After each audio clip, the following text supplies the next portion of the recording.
Welcome to RSS. It is New Year's Day in Oregon, and we are going to have a wonderful year. 2024 is, Teton, help me out, the year of the ox, right? Dragon. It's Oh, dragon. it's the year of the dragon. So, Teton, explain to us what's the dragon? What does that mean? What does that mean for us for 2024? Dragon usually it is a good and lucky symbol in Chinese culture. Chinese people usually they like to use a dragon as a symbol for luck and I believe wealth as well, prosperity, um, long life, something everything that is good. Usually it is associated with a dragon. So let us be optimistic that next year it will start on February 10. Okay, that is the year 2024, but it will start next month. Then it will be a good year for all of us, I believe. Back to you, Tiger. The hero in the movie always slays the dragon to save the fair maiden. So that's what we're going to do this year. We're going to slay the dragon. All right, Michelle is our table topics master. So Michelle, the floor is all yours. This will be fun. 3 to 5 minute table topics. Okay, and we're gonna have at least 3 rounds here. And since our name is officially Roseburg Speakers and Storytellers, let's try to make our response a story. A story with an opening, a body, and a closing. And the first question, I think we're gonna give it to Tiger because he's the most experienced storyteller. Our first question is, tell us a story about the best resolution ever made and why.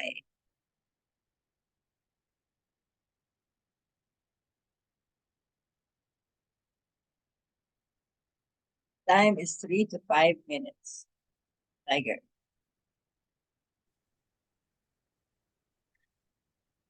I'm not a big resolution guy. Every year people say, "Oh, what's your New Year's resolution?" And I just have to stop and think, I'm not really sure. How about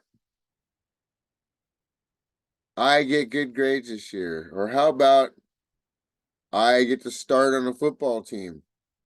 Things like that. My resolution for 2024, which will be my best resolution ever. Are you ready for this? I am going to find peace and contentment in 2024. It's the year of the dragon. I'm slaying the dragon this year.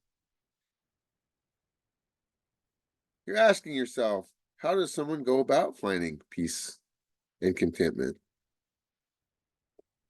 First of all, figure out what it is that you want. What do I want? I want to be able to teach English, help people give speeches. And yes, I have selfish goals this year.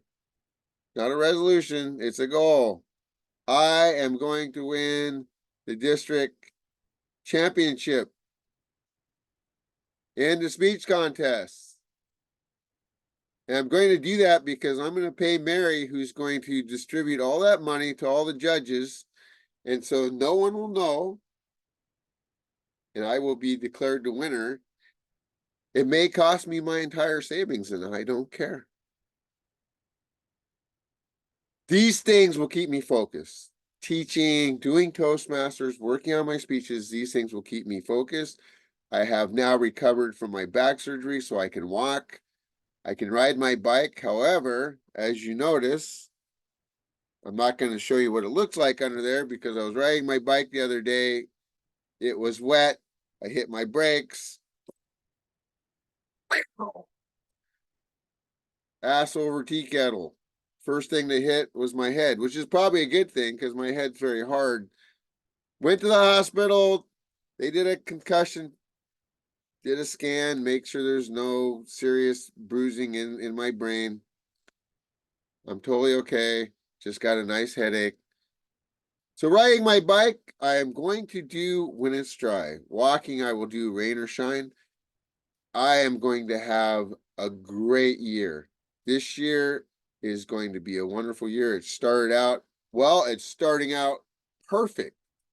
Here I am in Toastmasters with 4 lovely ladies. How could I start a year better? Coffee and 4 lovely women. I am telling you, this is going to be my best year ever. I'm going to teach. I'm going to do Toastmasters. I'm going to compete in contests. I'm going to stay healthy. And on this day next year, I will be able to report to you, I am happy. I am content. Table Topics Master. Thank you very much, Tiger, and welcome, Mary. Just so you know, we have decided to make the table topics longer. It's 3 to 5 minutes because we don't have that many people. And let me see, we just had Tiger he was the first speaker. Yep, 3 minutes and 27 seconds. And I'm just wondering, Tiger, we started without a word of the day. Be a perfect session to have a word of the day because it's table topics. Anyone wants to have a word of the day for today? And I think our theme is New Year's. Yeah, actually, I'm the grammarian for today's meeting. Oh. How about resolute? For today's word of the day, resolute, it is an adjective. It means admirably purposeful, determined, unwavering. Example of this word resolute in a sentence. Toastmaster members are resolute and unwavering in their efforts to improve their public speaking skills. So let us Perfect. have resolute as word of the day. Perfect. And you will add it on the chat. And the reason I'm saying perfect is it was the same word I was thinking of because the theme is New Year's and most of my questions were revolving around resolution. So that was why I was thinking of that. So Christine and I, apparently we have a shared link this morning. Now, Mary, are you in now? You've kind of gotten the hang of it. We're gonna have 3 to 5 minute responses instead of 1 to 2 minutes. And you're just in time to answer the next question, which is tell us about your worst resolution ever and why. Just say Tiger was asked your best resolution ever and why. Your question, Mary, to be answered in 3 to 5 minutes is tell us about your worst resolution and why. Take it away. Madam Table Topic Master, fellow Toastmasters, my worst New Year's resolution. I don't think any of them were bad at the beginning. The intention was well. I was resolute in meeting those goals, but I do find that the 2 most common New Year's resolutions that I have, I tend to fail at. One is I'm going to lose weight. I'm going to start a regular exercise program that's going to help me get healthy and lose weight. I am resolute in that fact, and I start out the new year like millions of others. Everybody joins gyms, everybody gets rid of all their Christmas leftovers, and okay, we're going to be healthier.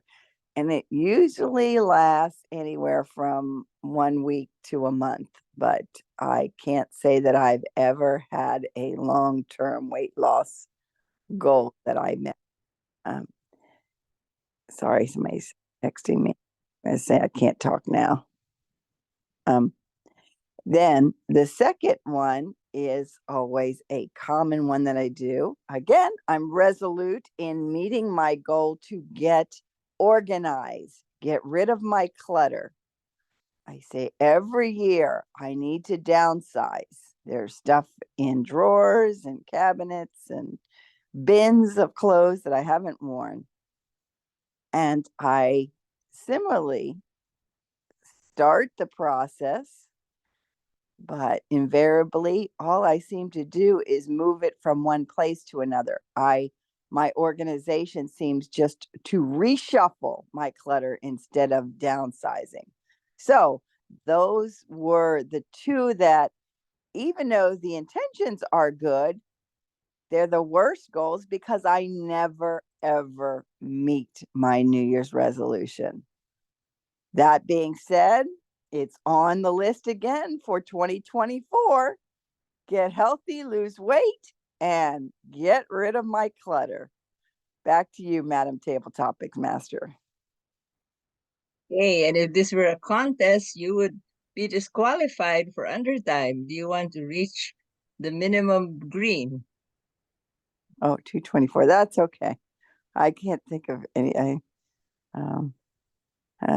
Yeah. Okay, we We'll will bring you let back. it go. We'll just let it go. Okay, I for think the this next fits under round. the category is less is more. Isn't that the idiom? Less is more. Yeah, and this just proving that table topics was really meant to be 1 to 2. But since we've started it, let's continue with Titin and Arnie having a 3 to 5, and then maybe we can go back to 1 to 2. So Titin, here is your question. Tell us about the resolution that you enjoyed the most.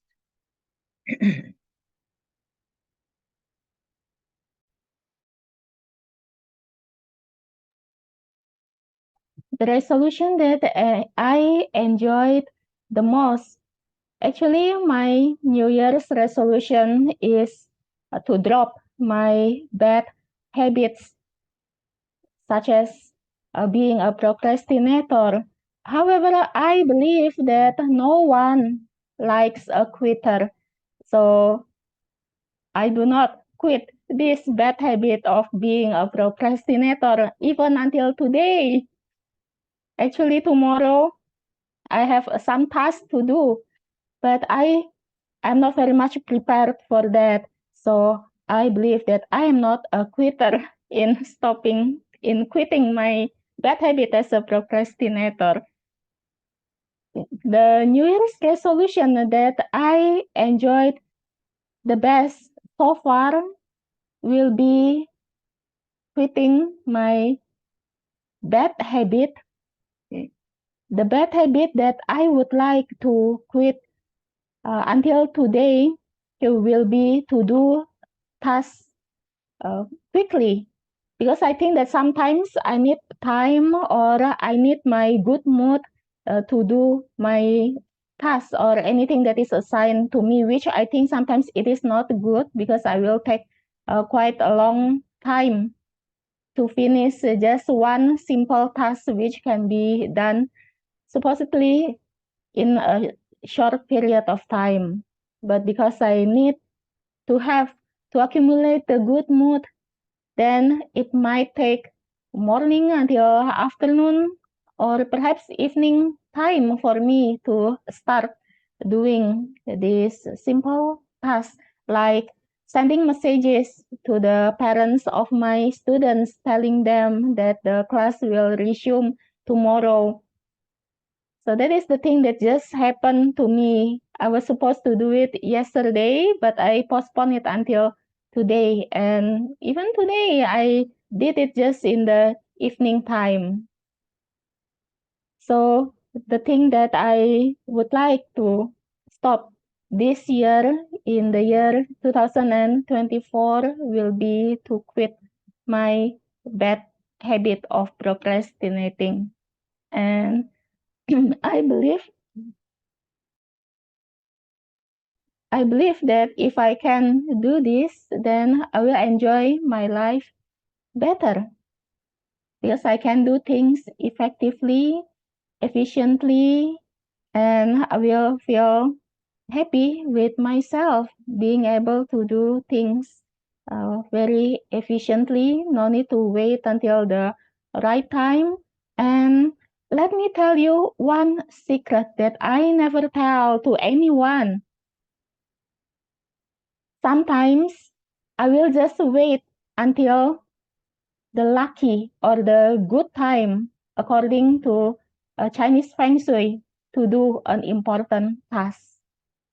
Can you imagine that? So I need to wait until the time is correct for me based on my Feng Shui, the day and then the month, the year, and the time when I was born.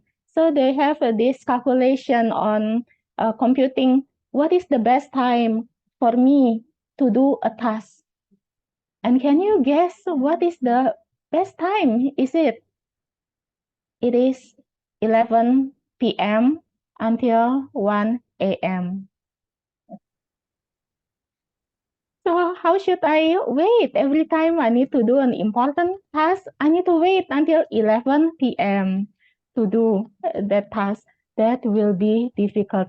So really this year, 2024, I will resolute that I will stop, I will quit my bad habit of procrastinating. How about you? Back to you, Michelle. Thank you very much. That was I can tell you about me at 11 o'clock. yeah. Routine was very My resolute. important task I'm doing at 11 o'clock is sleeping.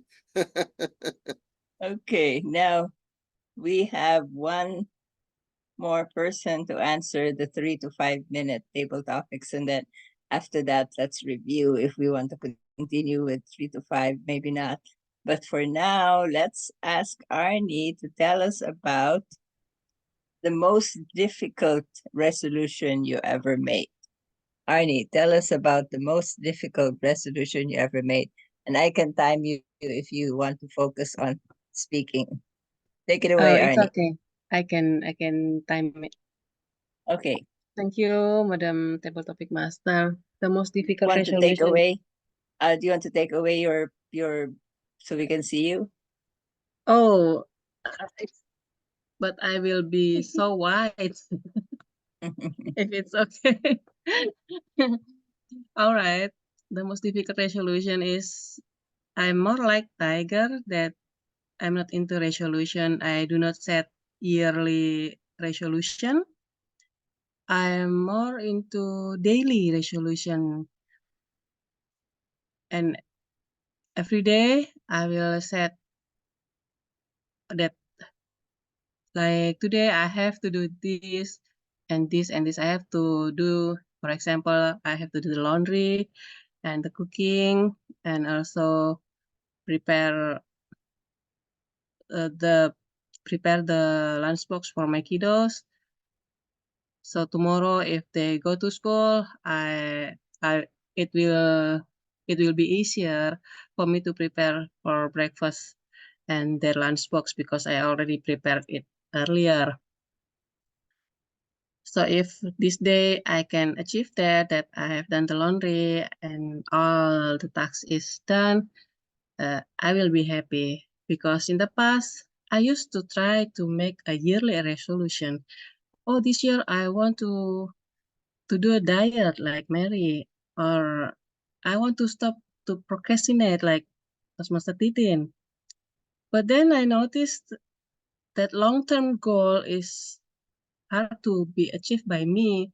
So I decided to do short-term goal, which is daily, and I can see the result immediately. And I usually set in my mind that for Saturday, it will be a full Toastmaster meeting day. But on Sunday, no Toastmaster meeting day because it is for family and I want to do my hobby. For Monday, I will prepare for my club meeting on Tuesday. And then Tuesday, Wednesday, Thursday, and Friday, I will do in between. Like I'm doing sewing or drawing and also cooking. Doing some baking. I like baking cookies or cake, and my kiddos usually help me. So it is the most difficult resolution is the long-term resolution, which is yearly resolution is for me is the hardest to make And like Toastmaster Titin too, I'm a procrastinator and I master it too. I'm also the very last minute person. Usually, once my girl has a homework from her teacher, she must help her friends to teach English. And I plan to prepare games so it is easier for her friends to understand the subject.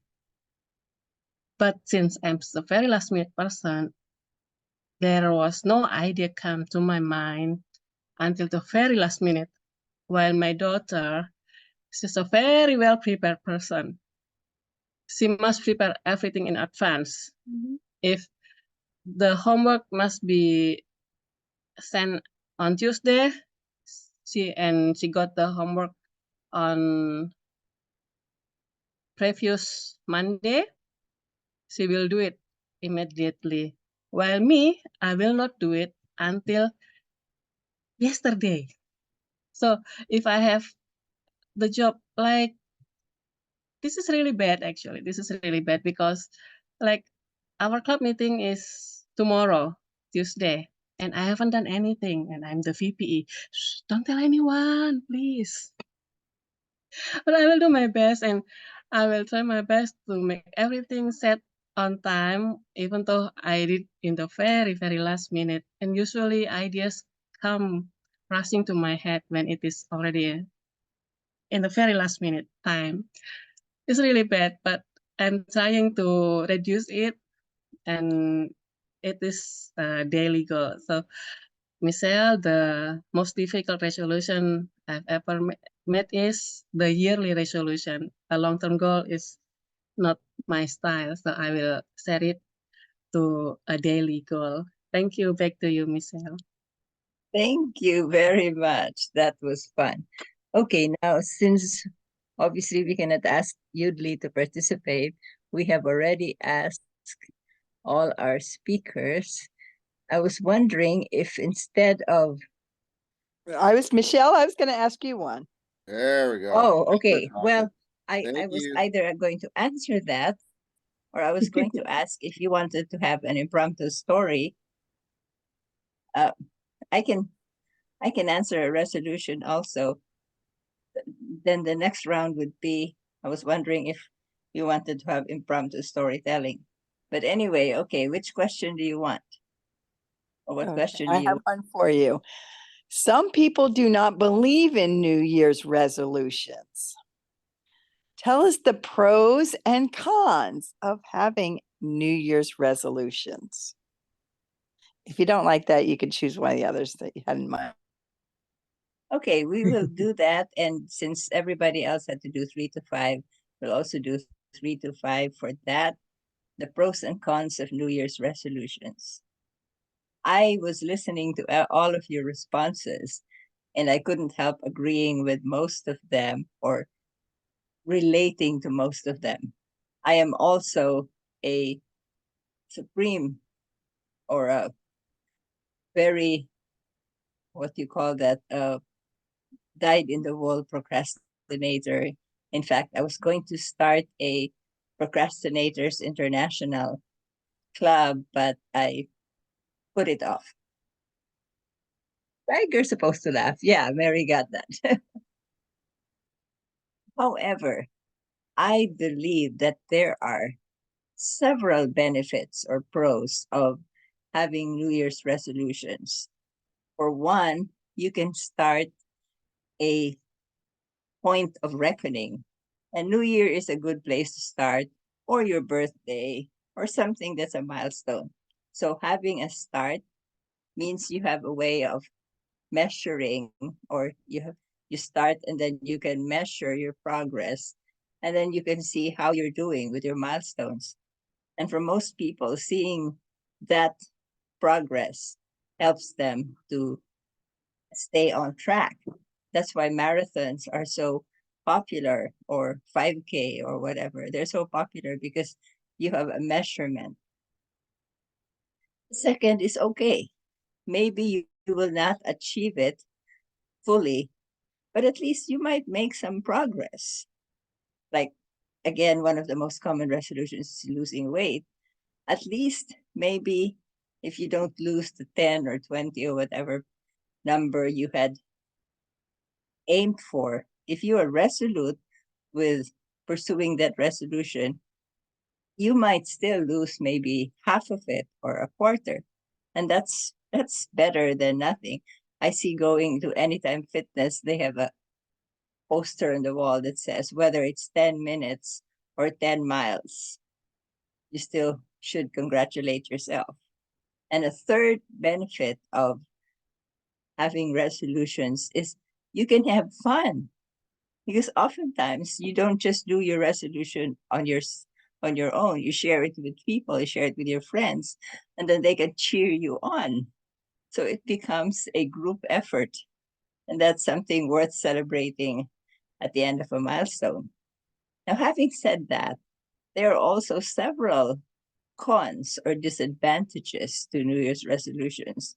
And in fact, since I shared 3 advantages, I'll share 3 disadvantages.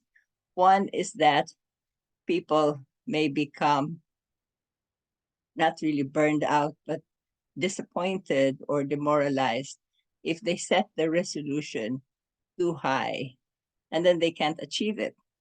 And so that I think can be managed, but sometimes people set this resolution. I will pick a tiger. He said part of his resolution was that he was going to win the district contest. Well, that's sometimes that's a goal that you may not have full control over, because the judges will have their own decision. Of course, it was a humorous response because he said he was going to give money to the judges, so that's okay. But in reality, that kind of a resolution might frustrate or disillusion or discourage a person. So it's always better to have a resolution that you have full control over. A second disadvantage might be that it might become too time consuming. There are some people who become so resolute with their achieving their resolution that they do it beyond realistic expectations. I know somebody who goes to the gym 4 or 5 hours a day, and that's already depriving yourself and other people in your life of the precious time and attention that you could have. So sometimes resolutions can become all consuming and not realistic anymore. And third is that you might pick the wrong resolution. Wrong in the sense that it might not give you the right values, or you might, for example, people who are saying, I'm going to be rich, and then they're pursuing that to the disregard for people they love or people they should be caring for. So that's just 3 examples of how resolutions can be disadvantageous or a con. Back to you, Mary. Excellent job. And with that, I'll turn it back to you, Table Topics Master, to go on with what you want to do for the remainder of the Table Topics portion. Okay, so thank you, everyone. I really enjoyed being the Table Topics Master and having everybody try to respond for much longer, 3 to 5 minutes. And Arnie did. Who else? I did 5 minutes, 16 seconds.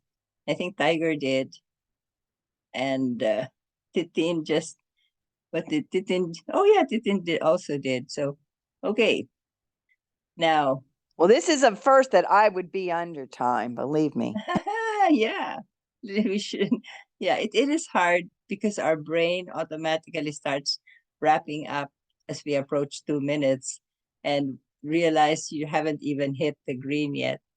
So my question is, do you want to have another round, or would you like to have impromptu storytelling? I am actually happy to tell a story because I think most of you know that I am trying to get this book written And let's talk about procrastination. I am way behind on where I should be at this point, way behind. So I'm trying to get every possible opportunity to get some progress on that. So would anyone like to have impromptu storytelling instead of table topics? I think that's a great idea, especially since we are storytellers. And yeah, so I think that's an excellent idea. What Okay. what time limit do we want to shoot for? This I think this, as long as I hit 4 to 6 minutes, I'm okay.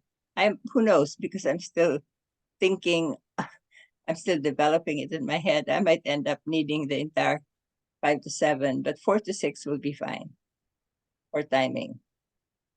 Okay, Arnie, you Okay, got you and on it? yep. Four And the to six, title, okay. Okay, yeah, and don't start timing yet because I'm going to tell Tiger the title of my story is The Girl Who Cried Monster. The Girl Who Cried. Seems interesting.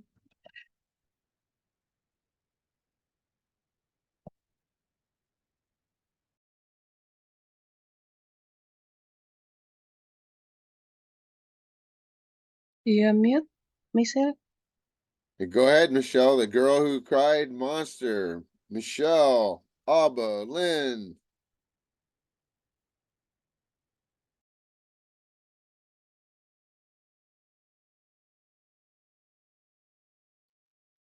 Okay, back to 0. Can we just time it back? Okay, now I'm ready to start. How many of you have heard the story of the boy who cried wolf? Raise your hand. Okay, yeah, around. So the boy who cried wolf. Well, this is a story about the girl who cried monster.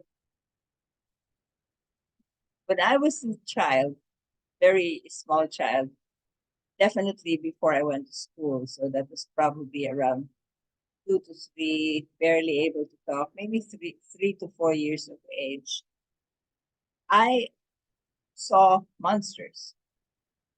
Well, at least I believed that I saw monsters. This is based on what my sister told me about how one time I started screaming, and when they came to me, I was pointing up to the ceiling. Like, there's this uh, opening in the ceiling where somebody needs to repair the electricals or put something up there, they just push it. It's like a manhole in the ceiling. I was pointing up to it, and it had been slightly dislodged. The hole and the cover for the hole had moved a bit, so there was a little opening. And I was bawling and looking up and telling them, because I really couldn't speak fully yet. But apparently, I was saying that there was something up there. And my mom, so, well, she thought maybe, who knows, she actually had the maid climb up to the ceiling and look inside with a flashlight. And no, there was nothing there. And then several months later, again, my sister and my mom heard me screaming at the top of my lungs. And when they came to me, I was pointing under the bed, saying that there were these little things, going under. And again, my mom had to take a flashlight and look under the bed. And again, there was nothing. So, several months after that,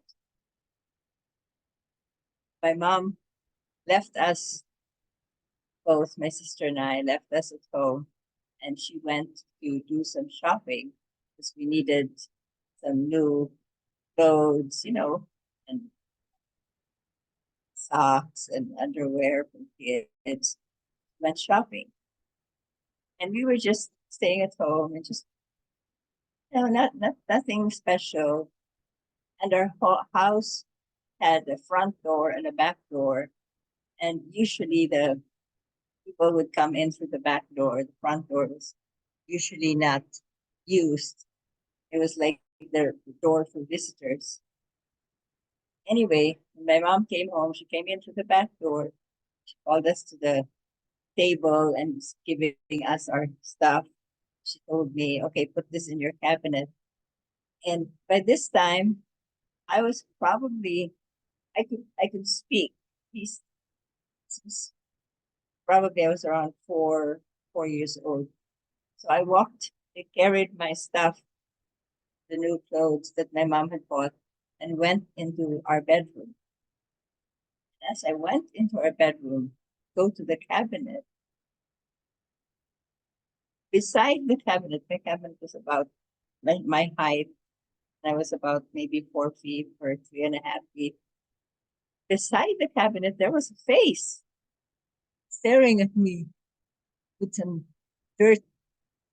And I looked and it was a man who was crouched beside the cabinet.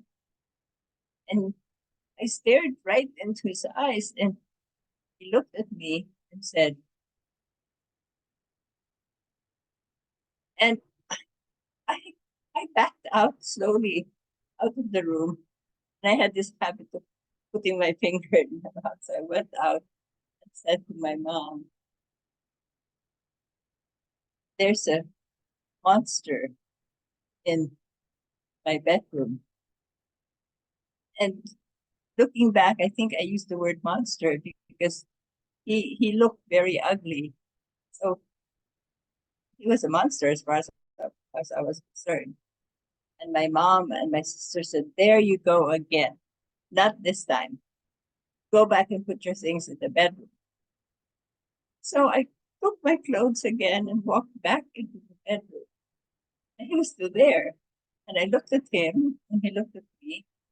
Then I went back outside again and said, Mommy, this monster, monster, monster. She was getting tired of my false alarms and said, if you don't want to put your clothes in your cabinet, then I'm going to take them away and give them to the neighbors' children. So, but I said, I became insistent. I started crying. There is a monster. There is a monster.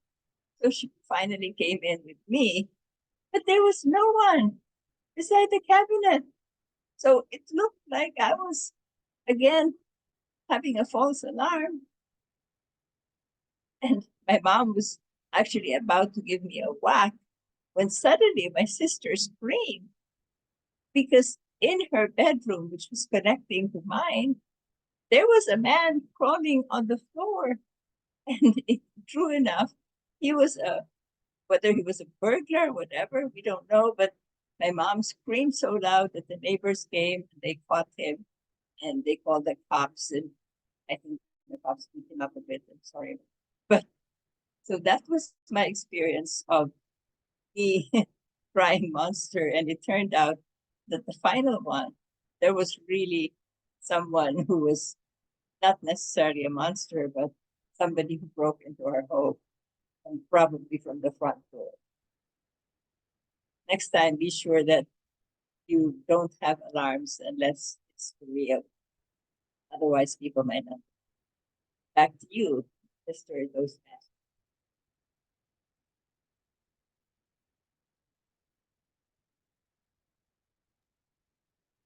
It's what we call impromptu speaking. She did a full 7-minute speech. Not really off the cuff. It's something obviously, Michelle, you've been thinking about playing with recently. And that was fun. Anybody else want to pitch in and tell us a story, a speech you're working on, Mary, a part of your new book? You know, that resolution that you're going to write a book this year. I heard that. Or maybe if somebody would like to give me later on, maybe a round robin evaluation later after Mary tells her story. Okay. I can Yeah, tell. I can't remember if I shared with you all some of the traditions in my family at Christmas. I couldn't remember if I did that. So you might have heard some of these before. So let me get started. In my family, we have several traditions surrounding Christmas holidays. The reason these came about were because I'm in a family of 6 children. 5 of us are a year apart. So at age 6, 7 years of age, I had all these toddlers in our family. And one of the traditions was, of course, decorating the Christmas tree is a big deal in our house. And we had lots of personalized ornaments that we'd made in school or Bible school at church, and different things that year after year we'd pull those out, and they had special memories.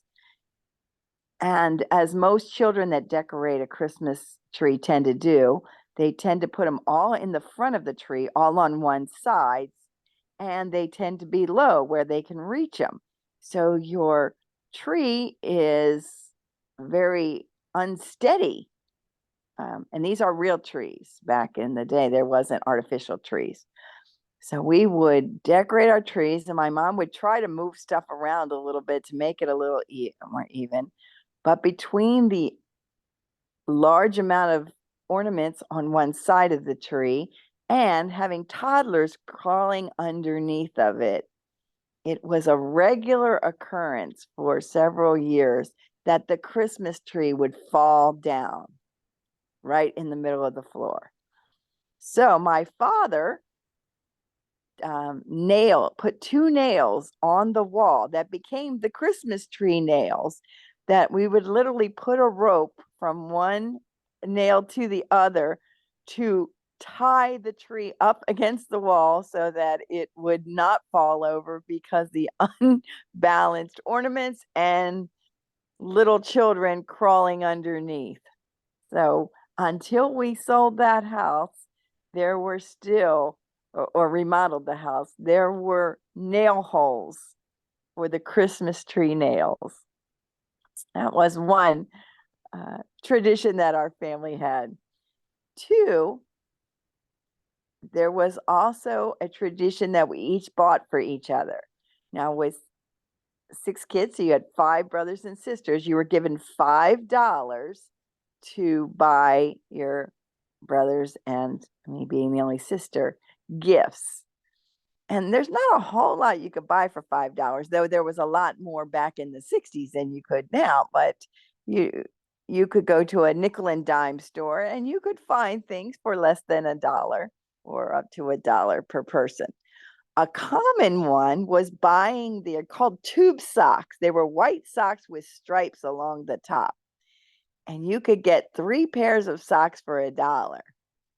Well, my brothers didn't take them long to figure out, even though they weren't even in school yet, if I get 3 pairs of socks for $1 and then another one for 3 more, I could knock out 5 gifts and still have a pair of socks for myself and still have $3 left that I could buy myself something or buy a nice present for mom and dad. But typically they were thinking, oh, then I have some money left to buy some candy or something I want for Christmas. So underneath our Christmas tree would be all these little round balls because everybody had to wrap the gifts. And what it was everybody getting each other pairs of socks. So my mom had 2 leaf bags full of unmatched socks that regularly she would pull them out, dump them on the floor, and try to match these socks. Now, it did help that the tube socks had colored stripes, but the sizes were different, the makes were different. She always would have this large bag of socks that never had a match. So we always said mom's perfect man would be a one-legged man because he would have a lifetime supply of socks. But our Christmas tradition was rolling up these round socks in a ball, wrapping them, and underneath the tree, you would see all these wrapped ones. Well, particular Christmas, my brother, youngest brother, was 2 years old. He just started talking and he yelled out to everybody, "Don't go in the bedroom. I'm wrapping your socks."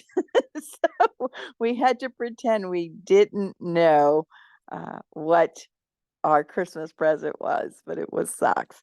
Then the last one was a story is I was 7 and I was learning to read and write in cursive.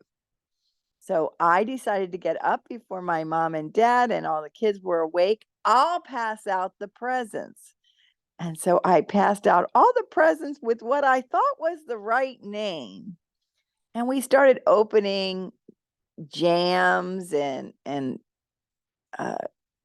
gloves that were adult size gloves. All these, we opened every present under the tree. When my parents woke up, my mom was so upset because she'd been up all night wrapping. And it turns out my cursive, I was not very good at reading well, and I had given out all the relatives' gifts as well as the kids' gifts. So the new rule in our house was no one can open gifts until everybody in the family is present. And that became a tradition again into adulthood, that we never opened gifts until everybody was there. But they're funny stories that we laugh about each Christmas. Remember the Christmas when the tree fell over again and Dad tied it up? And so those are Christmas memories that I cherish. And that concludes my story. Back to you, Tiger. There. So I went over time this time, so that'll take it off. I can take it from my last. I don't have a speech, but I do have a sock story. As a kid, 6, 7 years old, getting socks sucks. I mean, let's face it, that's just a waste of a gift. That could have been a model or a truck or something like that. Of course, your Aunt Ruth, sends you socks. They don't know what to send you. So my brother and I, we had a solution for this. However many socks we got, we would tie them into a ball. And after everyone opened their Christmas presents and mom and dad went in the kitchen, were drinking their coffee, and my sisters went to their room to play with their toys, my brother and I would have a war in the living room, throwing socks. You probably can see where this is going. So I hide behind the couch. He hums the sock at me, and it hits my mom's favorite lamp, and this thing just shattered. I mean, it was like a bomb going off. The thing was on. The light was on. For one thing, it just went pop like that. Fell down, crash. My dad comes running in the living room, and I'm just pointing at my brother going, "It's all his fault. It's all his fault. It's all his fault." This was probably 8 o'clock in the morning on Christmas morning. Put a little damper on the program. My dad's solution was, and this really hurt, we had to return several of our gifts to get the money to buy mom a new lamp. After that, we took our sock battle outside. And that is not a true story, but I told it anyway. No, it's actually a true story. All right, back to Cheaton. Cheaton, what do you have to share with us? Tell us a holiday story, Christmas, New Year's, and your goal is make us laugh. Aha! Oh, that will be challenging. Okay, so this is a fictitious story because several days ago I went for a meditation. They call the program as 1 day mindfulness. So I just make up the title of this story. The title is A Boy's Journey to Mindfulness. A Boy's Journey to Mindfulness. This is a fictitious story. I heard a part of this story somewhere, and I just mix it with my own experience several days ago of having the meditation class. So a few days ago, I went for a meditation. It is a 1-day mindfulness meditation class. It started at 8 a.m. sharp. They are very disciplined. So if you are late, we were not allowed to enter the meditation hall. And there was a monk guiding us on how to meditate. There were around 22 of us at that time. And one boy came late to that meditation program, but he insisted that he would like to join that class because he had come from perhaps a very far away place and he would like to seek for peace, wisdom, and enlightenment. And he told us that he is someone who is rich. And he even challenged the security, I think, at that time, whether the security knew who his father is, because he is said to be someone who is influential and rich in this city. So he would wait until he was admitted to the meditation room. So the monk said yes to this boy. This boy was admitted to the meditation room and he said that I would like to seek for enlightenment, wisdom, and peace. I do not want to go home without getting anything. So you should tell me how to get this peace, wisdom, enlightenment. However, I do not like to meditate. I don't want to sit for hours to meditate like what you all doing here. I want to get the instant enlightenment, peace, and wisdom. So the monk told this boy, okay, so tell me what you are good at doing. If you do not want to meditate like the rest of us was doing at the time, so what is the thing that you are doing very good? This boy said, I am very rich. I do not need to do any household chores. I have so many maids, helpers at my home, so everyone will be ready for me at home. I do not need to do anything at home. So what is the one thing that you can do very well? The monk asked him again. This boy said, oh, I can play chess very well. The monk said, okay. The monk instructed someone to bring one chessboard. And he asked one more monk whom he knew was very good as well in playing chess. This monk told the boy, now you can play the chess, the activity that you are good at and you enjoy very much. However, you need to do this, you need to play the chess very well and you have to win this game.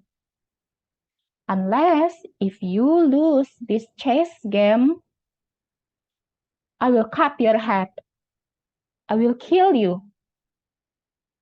And this monk also instructed a more junior, a younger monk, whom he asked to play the chess with this boy, the same instruction. You need to play the chess well, very well. That assume this is the chess game that you need to win.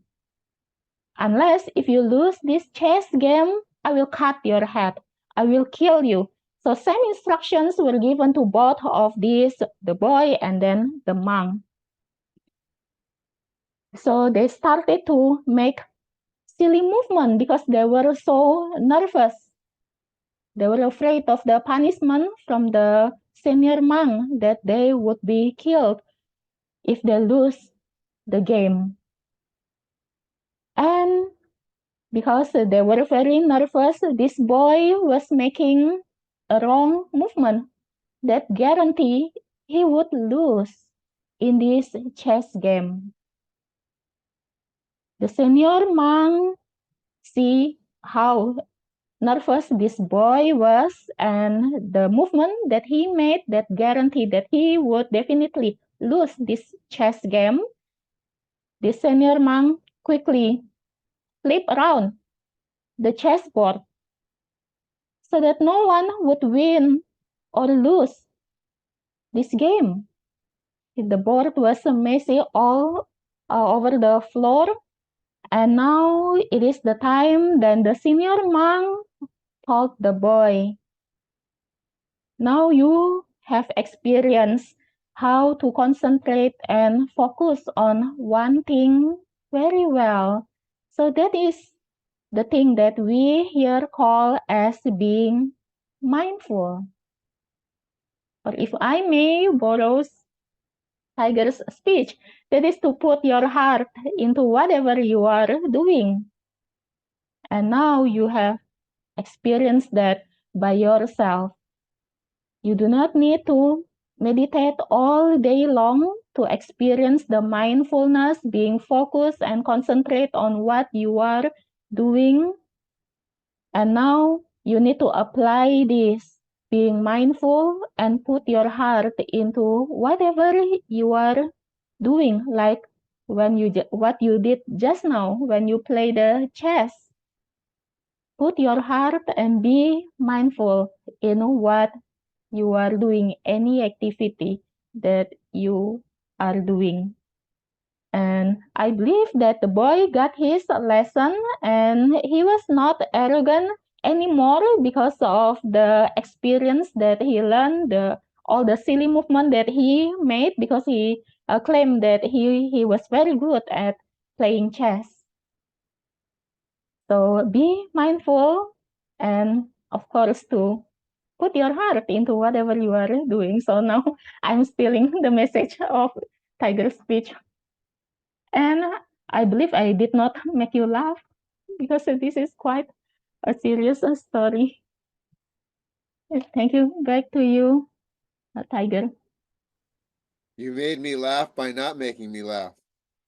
You made me laugh because you went 8 minutes. It was a great story. I don't care about the time. I know Michelle and Mary were, but I don't know about our timer because she's hiding. But I saw Michelle and Mary were very engaged. That's a great story. I'm going to turn that around and tell that story as though it was my brother.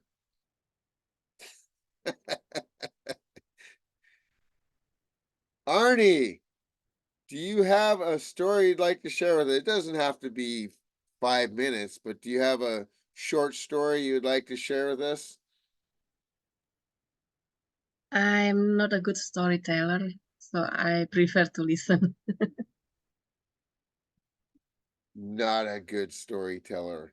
You are a Yeah. good storyteller. We heard your tabletop. We're not buying that. And you don't have to be a great storyteller. Just tell us a short story, something that is fun, something you learned from, or somebody learned something from it. Anything you'd like to share. Okay, there is this story.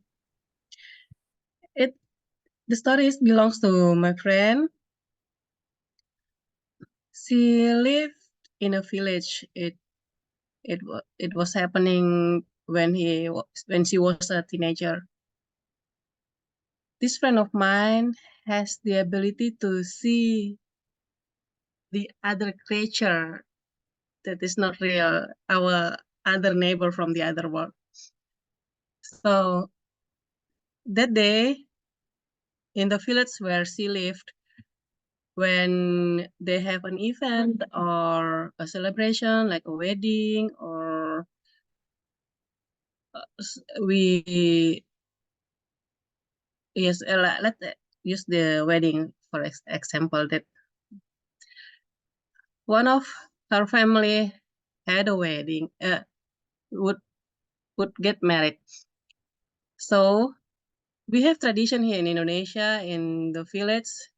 When our family are going to get married, usually the whole village will come to help us the ladies will have to cook and the men will have to prepare everything like the decoration, the setting for the bride and groom. It's all, we all work together. So my friend is a good cook. She helped cooking in the kitchen in her auntie's home. It is not really far from her home because they live in a village not really far from each other. At around 2 a.m., she planned to going back to her home. And in the village, usually it is really dark.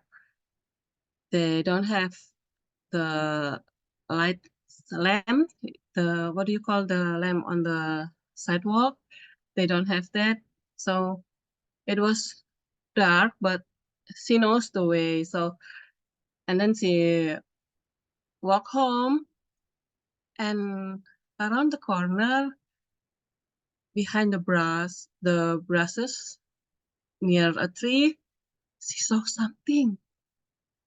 something dark and like her with curly hair. It was dark, but she could see it, and it was moving, and the grasses and the leaves are moving, and she was shocked. She screamed, "Ah!" and ran away as fast as she could. That shadow was chasing her. Wait, wait, wait. Apparently, it was her friend. He was hiding behind a tree, and I didn't remember what he was doing there. Maybe he was going home too after helping the men preparing for the wedding decoration or something like that. But my friend was deadly shocked, and I thought you were a ghost because yes, she could see ghosts, but that night it was not a ghost, it was her real friend. I think that's the story I remember for now. Thank you, back to you, Tiger. Okay, is it just me or was that a great story? That was fun. So Arnie, never say I'm not a great storyteller. Say I am a good storyteller. That was fun. Not yet. I didn't reach the time. That I was will be fun. Now, disqualified. now we know you a little better, and that's what I love about small meetings. Do table topics, do this kind of fun thing, and now we all know each other a little bit better. Which is, I think, one of the great things about Toastmasters is that not only do we learn how to speak better, but we also learn more about other people. And the other thing I really like is all of you have very unique style. Every one of us has our own style, our own way of saying words, voice inflections, body language, gestures. And I think it's really fun to watch other people and to pick up little things. I pick up little things from everybody. Wow, I really like, the way Michelle kind of smile when she says something funny, she just kind of smiles and waits. It's a really good technique because I say something funny every once in a while. I say something funny and I don't wait for people to laugh. And Mary, if you notice, you look at Mary right now, Mary's always got this big smile on her face. And even when she talks, you can tell she's not nervous, she's having fun because she's smiling.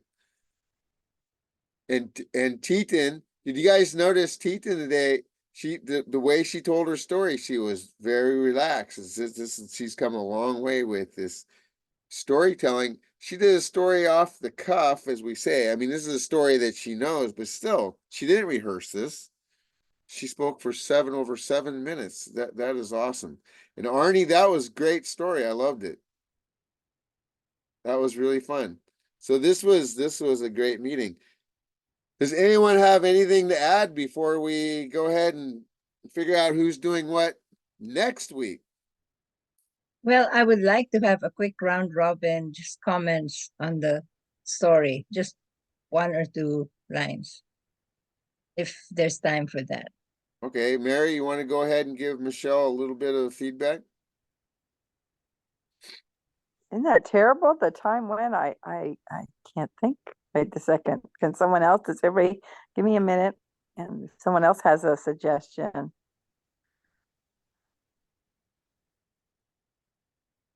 Wow, that wasn't very helpful. Look at she finally quit smiling. She's I mean, I liked it. I thought it had a build up to a great crescendo, and I was engaged the whole time, waiting to find out, was it really her imagination or the real thing? I guess the only suggestion I can offer off the top of my head, you said how many people heard of the Boy That Cried Wolf? And I think a couple people did not raise their hand. So you may have wanted to very quickly summarize the point of that. So they might not have gotten a correlation between the Boy That Cried Wolf with the Girl That Cried Monster. Good point. That's the only comment I can think of right now. You're such an excellent storyteller. Art. no, that's a great point because that's the beginning. We're gonna start with that. I agree. I think Michelle's assuming that most people know the story, but again, yeah, I like that. Just a quick synopsis of the Boy That Cried Wolf. So we kind of know what we're getting into. Teton,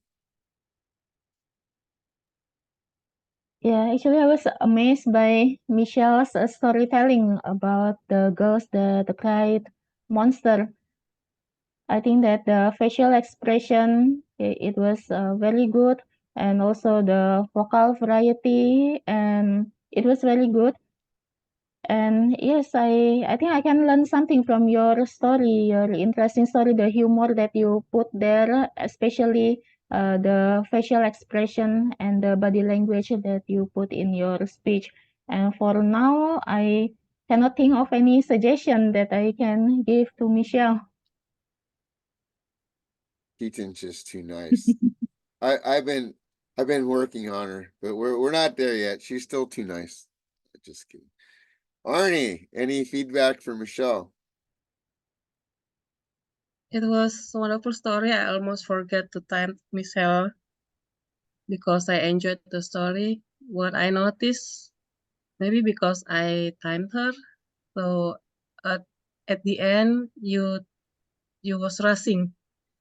You was rushing, and the pace was faster than the beginning.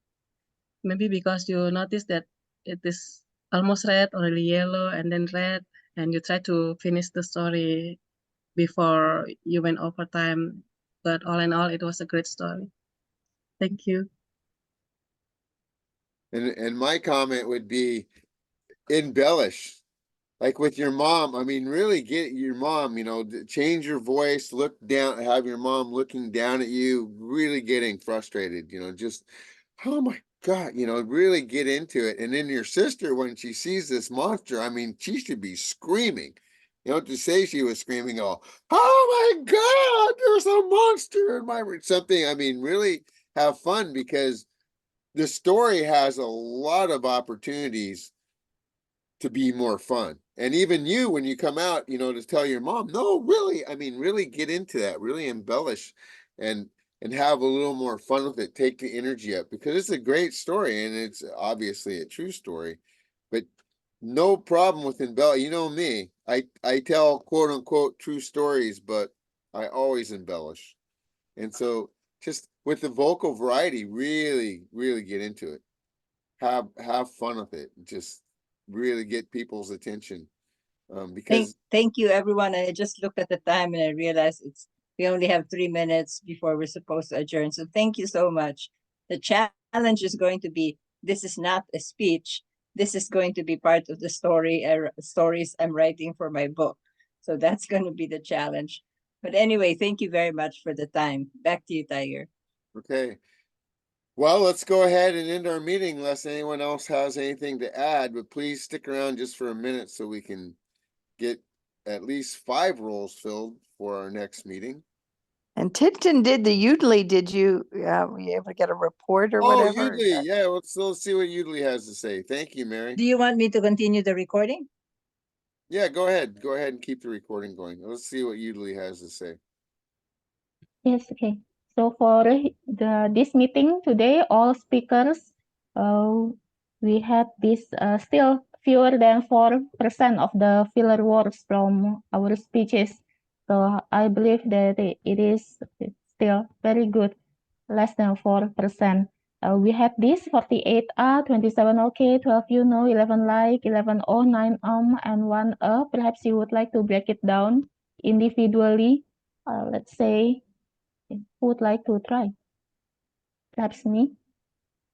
So for me, I had 18 3 like, 2 oh, 2 okay, 2 and 1 you know. So perhaps you would like to try some more, break it down. Okay, however, only 1 more minute left. Let's try Michelle. Let's see what Michelle did. For Michelle, 15 8. Okay, only 1% of the filler words from her speech. 7 you know, 5 like, and 2 oh. So I enjoy this meeting very much. So Isn't that amazing? You look at that and go, "Oh my God, I was horrible." It was 1%. So you have to look at that. Yeah, I think you have to look at that and balance it and say, okay, oh well, I only had 1% fillers, even though I had quite a few. But okay, that's good. Thank you. How I about like word of the day? Did you count word of the day, Titin? no, I didn't count the word of the That's day. right. I did hear it several times, so I know. Michelle used it twice in one sentence. Say about resolute about being resolute to do your resolutions or something. Like that. I'm like, she used the word of the day twice in one sentence. That's pretty remarkable. Okay, everybody, thank you. Just stick around for one. Let's go ahead and end the recording.